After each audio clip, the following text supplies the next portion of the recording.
보건복지부가 지난해 28일 2023년 폐지 수집 노인 실태조사를 발표를 했습니다. 정부 차원의 실태조사와 지원책이 나온 건 이번이 처음인데요. 관련 조사 내용과 더불어서 2024년 복지부 정책까지 보건복지부 이길 1차관으로부터 직접 들어보겠습니다. 차관님 안녕하세요. 네, 안녕하세요. 반갑습니다. 새해 복 많으세요. 네. 복지부에서 발표한 이번 조사를 보니까 전국에 폐지를 수집하는 노인이 4만 2천 명에 이릅니다. 이번 조사를 하게 된 배경이 뭘까요? 예, 아마 저희가 22년 말에 각종 언론에서 이렇게 폐지중 노인에 대한 보도가 많이 나왔었습니다. 근데 2024년 1월 9일 날 제가 연두 업무 보고를 했었습니다. 그런데 그때 국민의힘 원내대표이신 주영원 대표님께서 왜 복지제도가 많이 갖추셨는데도 불구하고 폐지중 노인들께서 많이 거리에 계시느냐, 이건 뭔가 좀 조사를 해봐라는 말씀 주셔가지고요. 저희가 노인 인력 개발을 통해서 지난해 6월부터 12월까지 조사를 하고 지난 12월 28일 날 발표를 하게 됐습니다. 그렇군요. 그 언론 보도한 데 중에 가장 중심적인 데가 KBS입니다. 그렇습니다. 예, 정성을 다하는 KBS라고 있습니다. 기억을 하시죠? 예. 조사에 따르면은 폐지 수집 노인들의 소득은 시간당 1,226원, 최저임금의 13% 수준이라고 하는데요. 실태 조사 결과 자세히 좀 설명을 해 주세요. 네, 전국에 보니까 폐지 고물상들이 4,282개가 있었습니다. 저희가 그걸 다 할 수가 없기 때문에 105개소를 선정을 해가지고 직접 35명이 가서 우리 1,035명 어르신들하고 직접 면담을 했었습니다. 결과를 보니까 전국적으로 4만 2천 명 정도가 되시게 돼 있고요. 평균 연령은 76세가 되고 10명 중 6명 정도는 남자분들이 계십니다. 그리고 네. 하루 평균 5.4시간을 일을 하시고 주 6일을 하시게 돼 있고요. 소득은 많지가 않더라고요. 월 15만 9천 원 정도 소득이 돼 있고 시간당으로 말씀 주신 것처럼 12만 2,026원인데 정말 낮은 소득이네요. 우리 최저임금이 9,620원이거든요. 13%밖에 안 되는 그런 상태고요. 왜 이거를 하냐고 물어봤더니 역시 이제 생계비 마련이 목적이다가 한 55% 정도, 그리고 용돈이 필요한 것이 한 30% 정도 나와야 돼 있고요.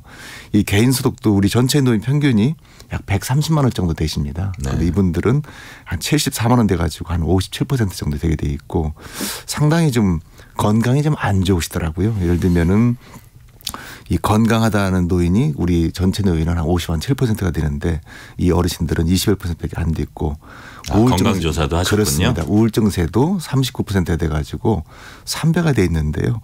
가장 요즘 애로사항이 뭐냐 여쭤봤더니 역시 그 폐지 수입 단가였습니다. 옛날에 우리 2010년만 하더라도 161원 했었거든요. 네. 근데 지금은 74원밖에 키로당 안 되는 겁니다. 그러다 보니까 말씀 주신 대로 시간당 1,226원밖에 안 되는 그런 좀 안타까운 그런 사례로 밝혀졌습니다. 그렇군요. 그 노인들이 다른 일자리 구하지 못하고 유독 폐지를 줍는 그 원인 또 있습니까? 예, 여러 가지 원인이 있을 텐데요. 아마 그 상황 이렇게 생계가 어려운 면도 있을 거고요. 또 한편 저는 그런 생각도 해봅니다. 왜냐하면 이 어르신들에게 폐지가 있게 되면 그걸 보고 지나치기가 상당히 어려우신 면도 있을 것 같아요. 왜냐하면 이걸 죽게 되면 돈이 될 수 있기 때문에 뭐 그런 면도 있지 않을까 하는 생각도 해보고 있습니다. 그렇군요. 정작 중요한 건 이번 조사를 통해서 생활 어려운 어르신들의 삶이 좀 나아지는 대책으로 이어져야 하잖아요. 예, 어떤 대책 마련하고 계십니까? 그게 세 가지를 지금 하고 있습니다. 우리 첫 번째는 전수를 다 조사하겠다는 것이고요. 두 번째는 그 말씀 주신 대로 노인 일자리하고 연결하고 또 혹시라도 좀 생활이 어렵거나 또 몸이 안 좋으신 분들한테는 노인 그 보건복지 서비스 연결하는 건데요. 첫 번째 전수조사는 제가 4,282개 고물상을 전체를 다 조사를 할 계획으로 있습니다. 네. 두 번째 일자리가 지금 많이 있습니다. 103만 개가 돼 있기 때문에 전년보다 13만 7천 개가 늘어났거든요. 그래서 건강한 노인은 우리 공익활동형 좀 뭐랄까 이렇게 건강 사회 서비스형으로 좀 지원을 하고 75세 이상들은 몸이 안 좋으신 어르신들이 있으세요. 이런 거는 공익활동이라고 있거든요. 주로 네. 교통정리도 하고 환경미화하는 분들. 또 한편으로 여러 가지 조사해 보니까 내가 이래도 7,000명 정도는 계속 폐지를 줍겠다는 어르신들이 계십니다. 네. 이런 분들에 대해서는 그 자원 재활용 사업단이 있습니다. 월 35만 원이 되게 돼 있는데 지금 35만 원이면 지금 15만 9천 명보다는 거의 배가 되는 거기 때문에 그렇죠. 그런 식으로 하고요. 혹시라도 이게 몸이 안 좋거라든지 그 생활이 어려운 분 같은 경우에는 기초생활보장제도라든지 의료개발이라든지 또는 혹시라도 이 우울증 치매 같은 경우에는 통합관리를 해가지고 건강을 잘 관리해 줄 그런 계획으로 있다는 말씀 드리겠습니다. 이 발표는 최근에 하셨는데 예산 예산 확보돼 있나요? 다 돼 있습니다. 아, 그렇군요. 예, 예산이 금년 예산이 24년이죠. 2조 262억 원을 해가지고 지난해보다 4,862억 원이 늘어났습니다. 단가도 6년 만에 저희가 7% 올려가지고 공익형은 27만 29만 원, 또 사회서비스형은 71만 원, 76만 원이 되어 있고요. 이 개수도 이게 103만 개가 되었습니다. 지금 노인 전체 어르신들이 금년 들어가지고 1,000만이 되거든요. 그러니까 10명 중에 1명 정도는 무조건 저희가 일자리를 드리겠다는 것이고요. 네. 지난해보다 14만 7천 개가 늘어났고 이 유형별로는 아까 말씀드렸던 공익활동형 환경보호라든지 또 교통안내하시는 분들은 65만 4천 개. 그리고 사회서비스형은 저희가 보통 보게 되면 뭐 어린이집 유치원 학습보조하는 분들인데 이분들은 15만 1,000명. 그리고 시장에 같은 실버 카페가 있습니다. 바리스타를 하시고 계시거든요. 빵도 굽는 분들인데 네네. 이런 어르신들은 22만 5천 명 와가지고 많이 늘어나게 돼 있고요. 또 하나가 이게 오늘도 신문에 많이 났던데요. 기초연금이 이게 이번에 좀 늘어났습니다. 네네. 지난해 같은 경우가 32만 3천 명분에 3천 원을 주고 있었는데 금년에는 33만 4천 원이 되겠고요. 노인 전체 어르신들의 1,000만 명이기 때문에 70%게 되면 701만 명을 드리게 됩니다. 네. 그리고 이 소득 수준을 보게 되면 지난해보다 많이 늘어나가지고 이 단독 가구는 213만 원. 그리고 우리 두 부부가 계신 경우 있잖아요. 340만 원까지 해서 많이 늘렸다는 생각 말씀을 드립니다. 그렇군요. 2024년도 주요 복지 정책도 하나하나 짚어보겠습니다. 예, 예. 우선 취약계층 정책 살펴볼게요. 저소득층을 위한 기초생활보장제도가 올해부터 크게 달라진다고 하던데 어떻게 달라집니까? 많이 달라집니다. 이 기초생활보장제도는 국민들한테 최소한의 그 생활할 수 있도록 하는 그런 제도가 되겠습니다. 주로 생계급여, 의료급여, 교육급여 여러 가지 제도가 있었는데요. 지금 저희가 기준종이소득이라고 그래가지고 이 국민을 100명을 세면 50번째 되는 분들인데요. 이것을 많이 올렸습니다. 6.09% 올려가지고 이게 올리게 되면 73개 사업에 영향을 미치게 됩니다. 그런데 여기는 기초 기준종이소득의 30%에서 32%가 돼가지고 생계급여가 금년도에 4인 가족으로 전년보다 14.2%가 인상이 됐습니다. 4인 가족이 금년 지난해 같은 경우 162만 원인데 금년에는 183만 4천 원으로 네. 한 해에 21만 4천 원이 됐습니다. 지난 5년간 올라간 게 19만 6천 원입니다. 그런데 한 해가 20일만 넘게 올라가게 된 것이고요. 이게 대상 인원도 보니까 159만 명에서 169만 명, 10만 명이 늘어났습니다. 그런데 10만 명이 누구시냐면 대부분이 우리 저소득층, 노인분들 또 1인 가구가 지금 전체의 40%가 되거든요. 그런 분들이 많이 늘어나가지고 정말로 약자들을 위해서 대폭 늘렸다는 그런 말씀 드리겠습니다. 네. 수원 세모녀 사건 같은 비극이 우리 주변에서 종종 일어나고 있는데요. 복지 사각지대에 대한 대책 마련하고 있으십니까? 예, 제 지난해 7월 달입니다. 저도 이제 8월 달에 연결식에도 갔었는데요. 정말 안타까운 사연입니다. 원래 화성에 사시는 분들이 수원으로 오셔가지고 채무 때문에 와서 이렇게 살다가 도망가신 그런 경우인데요. 저희가 그래서 좀 제도를 많이 좀 보완했습니다. 첫 번째는 33종에 대해서 이렇게 저희가 서치를 했었는데 44종으로 해가지고 예를 들면 단전, 단수 또 건보료 체납해서 채무라든지 실업 정보까지 해야 되게 있어가지고요. 이렇게 하게 되면 2개월마다 20만 명을 저희가 확보를 해가지고 시군계 공무원들이 가서 이렇게 하게 돼 있습니다.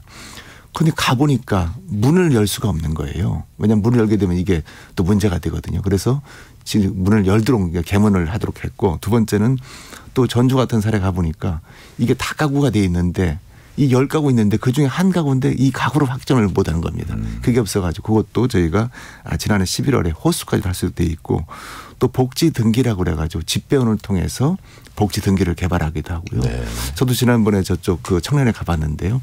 우유를 배달하거나 요구르트를 배달해가지고 보통 한 번에 2개를 드립니다. 그래서 그 다음날 가보니까 우유가 없어지게 되면 건강하신 거잖아요. 그런데 혹시 남아있게 되면 바로 가서 연결을 드리는 그런 제도가 있는데 이런 제도로 해서 발굴을 하고 그다음에는 긴급복지지원제도라든지 또 아까 말씀 기초생활급여라든지 또 여러 가지 의료급여를 통해서 저희 잘 돌보는 그런 체계를 좀 갖춰놨습니다. 그렇군요. 예, 예. 지난해 보건복지부 조사에 고립, 은둔 청년 실태 조사도 있었습니다. 저희 프로그램에서도 이제 관심을 갖고 좀 다룬 적이 있는데요. 관련 정책도 계속 준비하고 계시죠? 네, 그렇습니다. 이 여러 가지 20대 청년이 여러 가지 어려움이 많이 있습니다. 지금 청년이라 그러면 19세에서 34세인데요. 네. 정확하게 1,700만 명이 있습니다. 그런데 상당히 어려운 청년들이 많이 있습니다. 예를 들면은 우울증이 보통 4명에 1명은 우울증에 있게 돼 있고요. 또 고리문둔 청년 희귀고물이라고 하긴 하는데 54만 명이 집안에만 있는 그런 케이스가 많이 있습니다. 그래서 저희가 여러 대책을 마련하고 있는데 첫 번째로 우리가 고리문둔 청년에 대해서는 상시적으로 발굴을 할 계획으로 있습니다. 이 원스톱이라든지 119 콜센터를 통해서 발굴을 하고 두 번째는 여러 가지 서비스를 연계해 가지고 이렇게 그분들이 청년 마음이 좀 어렵거든요. 네. 마음 3만 5천 명인데 마음을 이렇게 청년 마음 바우처를 해가지고 마음을 하도록 하고 또 학교라든지 또 학교박이라든지 또 구직 가장 중요한 것이 구직이거든요. 그렇죠. 취업이 안 되거나 그런 경우 있기 때문에 고용부, 여가부, 교육부를 통해서 상담을 잘 해주고요. 그리고 이 청년 미래센터라고 그래가지고 4개 시도에 저희가 설치를 하게 돼 있습니다. 그래서 이 센터를 통해서 잘 한번 좀 해볼 계획으로 있고요. 이거 말고도 자립준비 청년이 있거든요. 우리 아동복지에서 나오는 청년들인데 이 청년에도 금년에는 월 자립수당을 40만 원에서 50만 원, 10만 원을 주도록 하고 있고요. 가족을 돌보는 청년들이 있습니다. 어머니라든지 할머니가 이제 아픈 경우가 있잖아요. 그런 청년에게도 저희가 그 연 200만 원에 대해서 그 사례 돌봄비를 줄 그럴 계획으로 있습니다. 지금 청년이 가장 중요하게 청년을 잘 돌보도록 그렇게 할 계획으로 있습니다. 그렇군요. 청년을 포함해서 우리나라 국민 삶의 만족도나 행복 지수는 최저 수준인 걸로 이제 조사가 되고 있는데요. 정신건강 혁신, 정신건강 개선 방안에 대해서도 좀 설명을 해 주세요. 네, 지난 11월 5일 날 그 대통령님 모시고 제가 발표를 했었습니다. 몇 가지가 있는데요. 27년까지 100만 명에게 청년 상담 이렇게 마음과 서비스를 제공하겠다는 것이 되겠고요. 두 번째는 10년 내에 자살이 우리나라 세계 최고입니다. 하루에도 제가 22.5명 정도 들어가게 돼 있는데 네. 12.6명 은 반으로 줄이겠다는 것이 되겠고요. 그리고 청년 정신 건강을 기존에는 10년에 한 번씩 했었거든요. 이걸 2년에 한 번씩 하는 걸로 하게 돼 있고요. 그리고 자살 예방 긴급 번호를 지금 금년부터 지금 도입을 합니다. 지금은 8개 번호가 있었는데 너무 나눠져 있는 거잖아요. 그래서 이것을 한 개 번호로 해가지고 109입니다. 하나의 생명을 자살을 제로로 해서 구하겠다. 구한다. 그래서 109만 하시게 되면 언제라도 상담을 24시간 받으시다는 그런 말씀을 드리겠습니다. 네. 저출산 대책 마련으로 양육 지원 정책도 나왔는데요. 달라지는 양육 지원 내용 짚어주세요. 네. 오늘 아침에 어제 난임 부부가 새해 아웅이라고 나와 있더라고요. 그런데 결혼 12년 차에 우리 이주영 이마연 부부께서 3.159번 등남을 하신 그런 케이스가 잘 나왔습니다. 그런데 너무 심각합니다. 지금 0.78명이고 지난해가 아마 0.72명, 금년에 0.68명에 대해서 내년 0.65명이 될 것 같은데 저희가 많은 대책을 하고 있습니다. 예를 들면은 부모급여는 0세는 100만 원 한 달입니다. 그리고 1세는 월마다 50만 원 드리게 돼 있고 첫 만남 이용권 아기가 낳게 되면 첫째는 200만 원인데 둘째, 셋째부터는 300만 원씩 드리게 돼 있고요. 난임 지원에서는 가입력 검사비, 정자 남산 검사를 하고 또 저희가 난임 시술비 같은 경우에는 전국 어디라도 다 할 수 있도록 1월 1일부터 다 개편을 했습니다. 그리고 냉동 난자에 대해서도 얼릴 때는 참 힘들지만 해동할 때는 아기 같기 때문에 해동할 계획이 있고 의료비에 대해서도 만 2세에 대해서는 본인 부담 무료할 수 있는 그런 대책을 많이 강구를 하고 있습니다. 아, 그렇군요. 마지막으로 질문 하나만 더 드릴게요. 올해 계획 중인 정책과 관련해서 국민들께 이제 당부하고 싶으신 말씀이 있을 것 같아요. 그런 당부 말씀 해 주세요. 예. 저희가 열심히 한번 해보겠습니다. 저희 다짐이기도 한데요. 정말 우리 저소득층 노인 장애인 약자 복지를 강화해서 좀 두텁게 보호했다는 것이고요. 정말로 이 아이가 안 낳는 것은 미래에 희망이 없는 거거든요. 청년에게 희망을 주는 그런 출산정책 사회를 만들어 보겠고요. 마지막으로는 노인 일자리라든지 여러 가지 대책을 통해서 정말로 국민들에게 효도하는 정부가 돼보겠습니다. 그래서 저희가 열심히 노력을 할 테니까 국민 여러분께서도 정부를 믿고 금년을 따라주시기를 부탁을 드리겠습니다. 정말 고맙습니다. 자, 정말 오늘 좋은 말씀 너무 감사드리겠습니다. 지금까지 보건복지부 이기일 차관이었습니다. 감사합니다. 네, 감사합니다.